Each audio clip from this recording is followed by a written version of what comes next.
E aí, pessoal, estamos aqui para um novo vídeo, dessa vez na tentativa de fazer algo um pouco diferente. Convidei através do Facebook o pessoal que tem acompanhado o canal a me ajudar na escolha aí do tema desse vídeo. Coloquei 3 temas, vários deles também foram bastante votados, né? Coloquei lá um emoticon de cada para diferenciar pelo Facebook, mas acabou que a maioria do pessoal que participou dessa pequena enquete optou por a gente falar hoje sobre o mito ou sobre os mitos da meritocracia. Bastante sinalização de que é importante falar sobre a PEC 55 e sobre a questão da alienação do mundo virtual. São 2 temas que eu também considero bastante relevantes. Então é provável que nas próximas vezes, aí nos próximos vídeos, eu aborde esses assuntos ou quem sabe outros que vocês possam sugerir e a gente possa trabalhar. Para começar então falando sobre o mito, né, já começo provocando, de certa forma me posicionando sobre essa questão da meritocracia. É necessário lembrar um pouco da onde vem, né, qual seria o contexto em que aparece essa questão de uma explicação social em que a pessoa tem o seu progresso, a sua prosperidade, diretamente proporcional ao seu mérito, ou ao seu merecimento, aos seus esforços pessoais. Inevitável ligar isso às tendências, né, que surgem lá no século XIX, numa época em que a teoria neomalthusiana vinha perdendo força, mas a teoria neomalthusiana ganhava muita força, dentro de um âmbito em que se falava muito que a crescente população, ou seja, a explosão demográfica, característica desse período da industrialização, traria não só o crescimento, né, o enorme crescimento da pobreza, mas também uma série de problemas ligados, por exemplo, à escassez de alimentos, da qual já falava a teoria malthusiana, e problemas, inclusive, a questão do próprio desemprego, a incapacidade de produzir suficiente para todo mundo.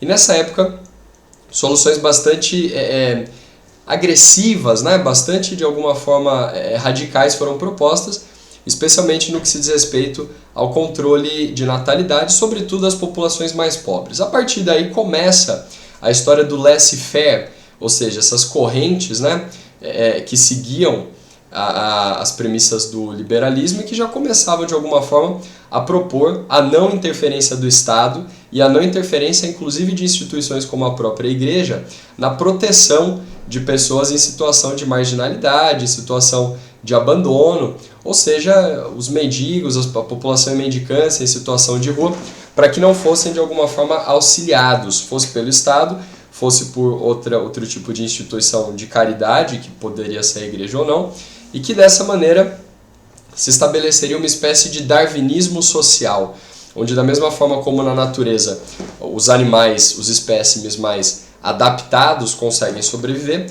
na sociedade humana aconteceria alguma coisa similar através dessa seleção da adaptação social. A grande questão é que na civilização humana, na organização do arranjo social humano, diferente do que acontece na natureza, felizmente evoluímos a um ponto em que a gente consegue desenvolver certas habilidades que os demais animais que nós consideramos de forma bastante arrogante e irracionais não conseguem reproduzir. Né? A própria noção de poder preservar o outro sem ter que sacrificar, por exemplo, uma pessoa doente, alguém que tem algum tipo de limitação fisiológica, já prova um pouco isso. A questão da compaixão, do afeto, são valores que a gente às vezes consegue expressar com mais facilidade e outras vezes não, né? Mas acaba sendo uma escolha. Dessa forma, o darwinismo social explicava um pouco a pobreza como reflexo da incapacidade ou da não aptidão, ou do não esforço daquele cidadão, daquele indivíduo, em colaborar para o seu próprio sucesso pessoal. Ora, aqui a gente tem que tomar muito cuidado para não incorrer em falsas simetrias e para não inverter o argumento. A minha grande crítica em relação à meritocracia é que nem todos que se esforçam, nem todos que trabalham duro, que se empenham, que se dedicam, que fazem literalmente das tripas o coração, né, conseguem alcançar um patamar onde muitas pessoas simplesmente alcançaram por nascer, na famosa expressão que minha bisavó já usava, em berço de ouro. Ou como diz nosso hino nacional, em berço esplêndido, né? Por que eu falo do perigo de inverter esse argumento? Não significa em absoluto que as pessoas que estão numa situação privilegiada, que as pessoas que têm grana, necessariamente não trabalharam para merecer essa condição. É óbvio que tem muita gente que trabalhou pra caramba, deu muito duro, se esforçou, superou adversidades e conseguiu atingir uma posição de muita vantagem. E significa também que muita gente, né, de fato está numa situação precária, muitas vezes por falta, né, de motivação, ou porque realmente prefere estar ali numa zona de conforto, uma situação provisória, mas não é desse caso que a gente está falando. A minha grande crítica a trazer essa ideia de que o seu sucesso, o seu conforto material, a sua estabilidade financeira, você realizar ou não os seus sonhos, depende exclusivamente do seu esforço, né, do seu merecimento medido na régua do seu esforço pessoal, isso é muito injusto. Vejam vocês, pega os casos da sua família, ou caso seu mesmo, se for alguém que já trabalha, que está aí há bastante tempo, há gerações de trabalhadores, por exemplo, na minha família, e até agora a gente não chegou, né, no status das 62 pessoas mais ricas do mundo, 62 pessoas, as 62 pessoas mais ricas do planeta, acumulam, segundo a ONG britânica Oxfam, num artigo que foi inclusive amplamente divulgado pela BBC de Londres, 62 pessoas no mundo, elas têm a mesma fortuna que as 3 bilhões e meia de pessoas mais pobres, das quais provavelmente eu e você e eu fazemos parte. Caso não, ok, mas são 62 pessoas que em tese fizeram mais por merecer que 3 bilhões e meio. O que me chama a atenção é que são pessoas envolvidas com grandes empresas, grandes companhias transnacionais. O Bill Gates, obviamente, figura dentro dessa lista, pessoas ligadas a Google, pessoas ligadas ao Walmart, setor de telecomunicações, setor de cosméticos, figura entre essas listas, além de grandes especuladores do mercado financeiro, sheiks do petróleo, e nem os esportistas, né? Você pode perguntar, mas será que o Neymar está nessa lista, o Cristiano Ronaldo?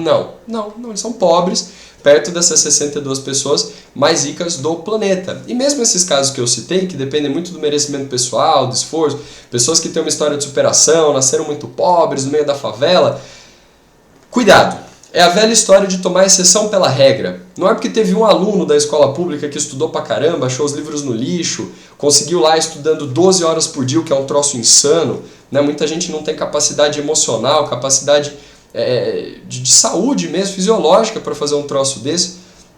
Não é porque um conseguiu entrar na USP, né? Ganhou uma bolsa em Oxford, né? Ganhou uma bolsa em Stanford. Qualquer um consegue. Não é verdade. Você que é vestibulando, você que está no ensino superior, sabe o quanto você se esforçou? E é preciso que a gente reconheça quantos privilégios nós tivemos. Mas minha família sempre trabalhou. Tudo bem, a minha também. Mas só da gente ter pais que têm emprego, isso é uma vantagem gigantesca. Só da gente ter nascido numa... mas minha casa era humilde, eu não nasci numa mansão. Eu tinha que comer arroz, feijão e ovo. Já estamos em vantagem, por ter teto.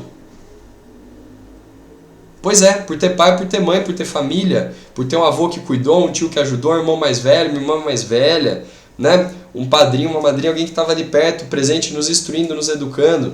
E a comida não precisa ser caviar não, que besteira. Arroz, feijão no prato, arroz e farinha, feijão com farinha, já é muito mais do que muita gente tem. Pensa em quem está em situação de rua, pensa em quem está em situação, né, de não ter teto, de não ter ninguém que componha algo que minimamente se possa chamar de grupo familiar. Uma pessoa que não tem nem RG, de fato, não possui endereço, não possui qualquer capacidade de se sustentar um dia após o outro com a certeza de que vai ter ali comida no prato. Quem dirá estudar? Eu sou muito isso. Por que a pessoa não vai estudar para conseguir um emprego melhor? É gente que não tem comida, que muitas vezes a gente está criticando, está chamando de vagabunda, de preguiçosa, merece estar na pobreza, fudida na miséria. Eu passo muito na rua e vejo malabaristas, o povo que está vendendo panos, né, o povo que está vendendo chiclete, bala, ou mesmo quem está ali na própria mendicância, né, choramingando alguns centavos. E aí tem gente que tem a capacidade de me dizer que esse povo é vagabundo, que é preguiçoso, que não trabalha. Por que não vai pedir emprego? Faz o teste, tenta arranjar emprego. Sem usar seu sobrenome, sem falar que você tem endereço fixo, finge que você é morador de rua e vai procurar emprego. Não dá. Tem que ter, né? Endereço fixo. Tem que investir na educação. De fato, criança sem endereço consegue matrícula em creche? Como? E a gente, muitas vezes, através dessa fábula muito bonitinha da meritocracia, acaba achando que essas pessoas que não têm oportunidades, que não têm condições de vida, sequer para se sustentar, de alguma forma estão no mesmo nível de competição, né, dessa classe média, dessa classe alta, que consegue privilégios e benefícios e ainda pensa que de alguma forma está sendo sacaneada por incentivos que evitam que a pessoa muitas vezes morra de fome. As políticas sociais de inclusão, por exemplo, né? A garantia de educação, de saúde, de teto, de comida ali no prato da pessoa. Ah, mas eu pago aluguel caro pra cacete. Aí vai ter um vagabundo ali que tá morando no Bolsa Família, que tá vivendo por causa do Minha Casa Minha Vida, que não tá trabalhando, que não tá sendo sustentado. Larga o emprego e vai lá tentar levar aquela vida para ver se é fácil, para ver se é vantagem, para ver se é privilégio. E às vezes a nossa mente é tão insana que a gente, ao invés de lutar para que a outra pessoa também tenha direito àquilo que para nós é tão confortável e é tão natural, a gente acaba fazendo um discurso de ódio medíocre, desprezível, e não aceitamos que aquela pessoa diferente possa ter acesso às mesmas vantagens, aos mesmos benefícios que nós temos. Tudo bem se foi conquistado com suor e sangue, lágrimas, a gente tem que ter empatia. Não é legal querer ver o outro se fuder para chegar no ponto em que chegamos. Mesmo que você tenha pelejado muito para chegar onde você está, a compaixão, isso não tem nada a ver com religião, né? É um sentimento humano. Muitas vezes a religião retrata esse valor, mas é algo que extrapola a visão religiosa. Acaba se tornando uma questão civilizatória mesmo, do ponto de vista do ser humano enquanto espécie racional. Querer que o outro esteja também num estado que não seja de degradação, em que o potencial dele possa ser aproveitado, em que o potencial dele de fato possa dar para ele oportunidades, aí sim de se inserir num contexto produtivo, aí sim de se inserir num contexto em que ele possa fazer o bem para a sociedade e que ele também esteja numa posição razoável, numa posição boa, né? E não se trata em absoluto, então vai todo mundo ficar pobre e fudido no mesmo nível. Então você está defendendo que o pobre precisa ter oportunidade e abre mão de todas as suas regalias, todos os privilégios. Essa é outra falácia muito incorreta nesse tipo de discurso. Na verdade, há um dever moral da população que tem acesso à informação, à educação, a quem tem a influência, né? Que é a grana, hoje poder é grana, a quem tem condições materiais de transformar a sociedade. Há um dever moral dessa população em lutar pela justiça social e pela igualdade social, pela igualdade de direitos minimamente, para que ninguém seja exposto à miséria, à pobreza, à subnutrição, à desidratação. Imagina a falta de água. Pessoas no mundo hoje, cerca de 1 bilhão de pessoas estão em situação de fome, né? A gente ainda tem números assustadores e nos gabamos tanto do progresso científico, tecnológico, estamos levando água para ser produzida em Marte, tem uma sonda que pegou uma estrela não sei quantos milhões de anos-luz da Terra, e estamos entendendo o Big Bang, os cientistas estão emulando inteligência artificial. Bela merda enquanto ainda tiver gente no planeta morrendo de fome, morrendo de sede, sem teto, enquanto 62 pessoas do planeta concentram mais dinheiro que os 3,5 bilhões que estão na luta todo dia e que fazendo coisas extremamente importantes para a sociedade humana. Não tem nessa lista de 62, por exemplo, médicos que salvam vidas todos os dias. Não tem bombeiros que se sacrificam todos os dias colocando a sua vida em risco. Não tem as profissões que têm menor prestígio social, mas que são fundamentais para a existência da nossa sociedade. Por exemplo, garis.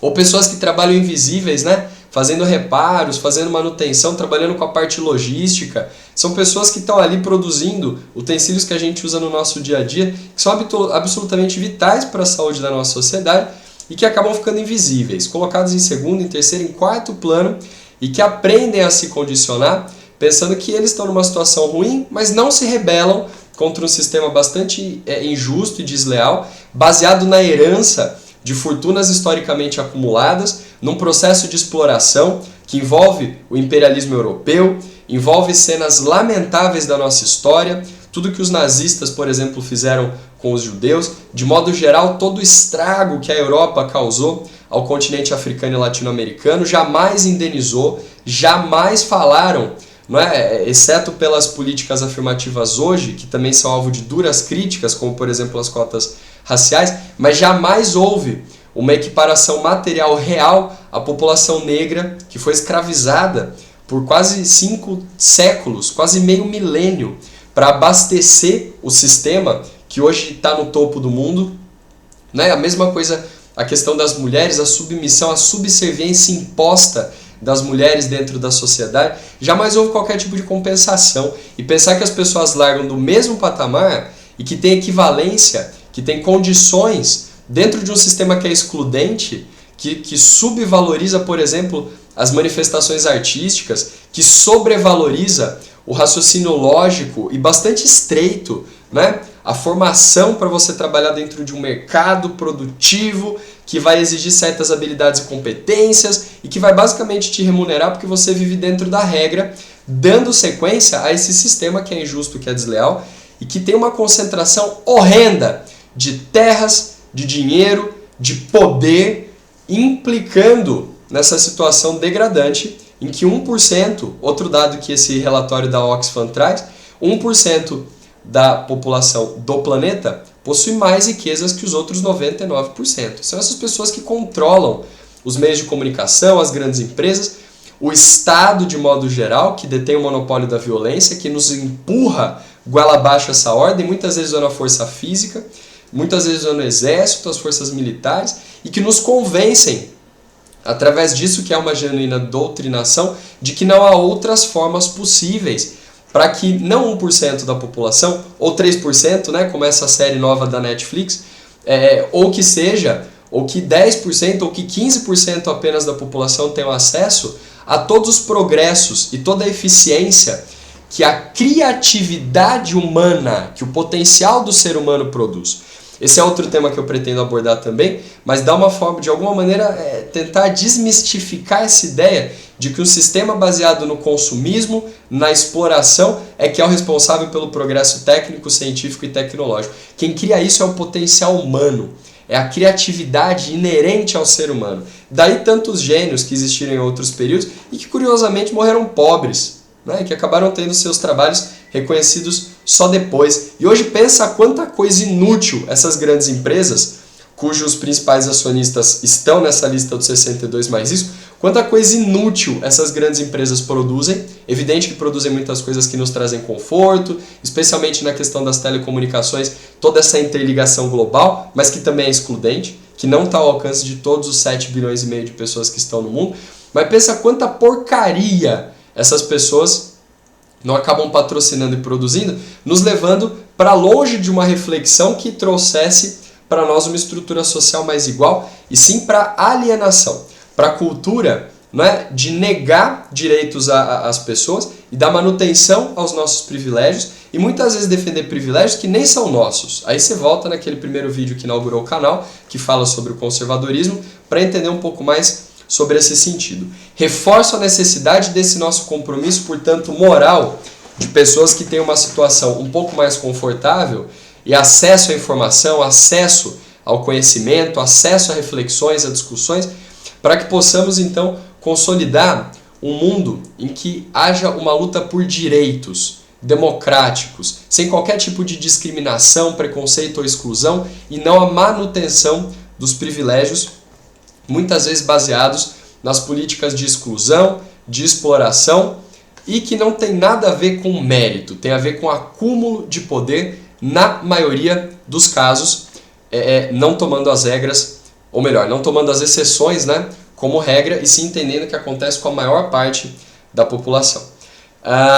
Bom, as provocações ficam por aqui. É claro que esse é um tema bastante, não diria polêmico, mas um tema bastante complexo. A partir daqui dá para a gente fazer várias outras discussões, vários outros debates, mas entender essa nossa posição é importante e enxergar o outro para lutar pelos direitos deles e reforçar essa luta, já que não são agentes passivos simplesmente, são ativos, e que na luta por direitos muitas vezes são criminalizados ou invisibilizados, é fundamental para a gente de fato construir uma sociedade que seja mais justa e que de fato possa valorizar o esforço, que de fato possa valorizar o empenho de cada um de acordo com as suas limitações e levando em consideração as suas necessidades. Esse é um caminho que traria para nós uma sociedade mais livre, mais justa, diria que tange a utopia, mas se não for através da reflexão, se não for através desse primeiro passo de tomar consciência sobre isso,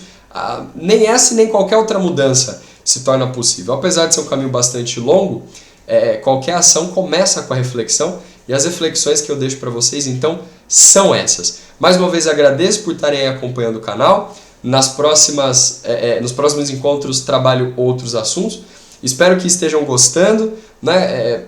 compartilhem o vídeo, muita gente me dizendo que está levando as discussões para frente, isso me deixa muito feliz. Já disse que esse canal não é de convencimento, é de provocações para iniciar novos debates, bastante gente dizendo que está levando isso para casa, está conversando com os familiares, com os colegas, isso é sensacional, a produção do conhecimento parte dessa visão multilateral, e o que eu pretendo aqui é provocar e tentar sair um pouco do senso comum e trazer essas novas ideias. Se inscrevam no canal, semana que vem tem mais. Como prometido, nas férias vou trabalhar numa vinheta, vou ver se eu coloco uma musiquinha para os vídeos ficarem um pouco mais animados e continuo contando com a presença de vocês.